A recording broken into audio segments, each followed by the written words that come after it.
जमिनींना उपजाऊ क्षमता जमिनींची कशामुळे वाढते तर ऑर्गॅनिक कार्बन वाढल्यामुळे. पण ती का वाढते?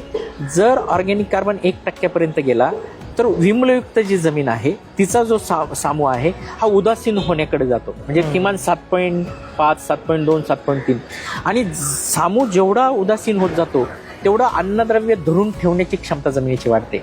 आणि अन्नद्रव्य धरून ठेवण्याची क्षमता जमिनीची वाढली की ते अन्नद्रव्य पिकांना अतिशय सरळ मार्गाने जमिनीला देता येतं. परंतु आपल्याकडे आता काय, आपण सपोज युरिया टाकला, जमिनीचा जर सामू 7.9 आहे आणि युरिया टाकला तर 30 सेकंदामध्ये त्याचं रूपांतर क्षारामध्ये होतं. बरं, म्हणजे 30 सेकंदामध्ये. हा, तर 30 सेकंदामध्ये मुळाच्या कक्षेमध्ये हे जर आलं नाही तर ते क्षार होणार आणि ते पिकाला घेता येणार नाही. अशी परिस्थिती आपल्याकडे होती.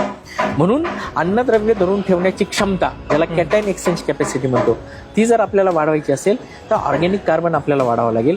आणि ऑर्गॅनिक कार्बन जर आपल्याला वाढवायचं असेल तर आपल्याला सेंद्रिय खतांचा वापर जमिनीमध्ये जास्त करावा लागेल. मग त्याच्यामध्ये तुम्ही जे मिश्र पिकं आहेत किंवा हिरवळीचे पिकं आहेत, धानचा आहे, मूग आहे, चवळे, याचा सुद्धा वापर तुम्ही करायला पाहिजे शेती. म्हणजे जे प्राणी मात्रा आता आपल्याकडे गाय, मांजर, बैल हे मारतात, तर हे इकडं तिकडं न टाकता जर तुम्ही जमिनीमध्ये पुरलं तर पुढं शेकडो वर्ष त्याच्यातलं अन्नद्रव्य, त्यातले मिनरल्स, विटॅमिन्स आणि त्याच्यातून जे जीवाणूंना खाद्य आहे ते मोठ्या प्रमाणातून त्या जीवाश्मातून त्यांना उपलब्ध होणार आहे. त्याचप्रमाणे एखाद्या पिकाला आपल्याला उत्पादन मिळालं नाही, म्हणजे टोमॅटो आहे, गाजर आहे, त्याला आपल्याला उत्पादन मिळालं नाही किंवा मार्केट रेट त्याचा नाही आहे, तर ते तुम्ही उपटू नका, जाळू नका, फेकू नका, ते तुम्ही जमिनीत गाडा.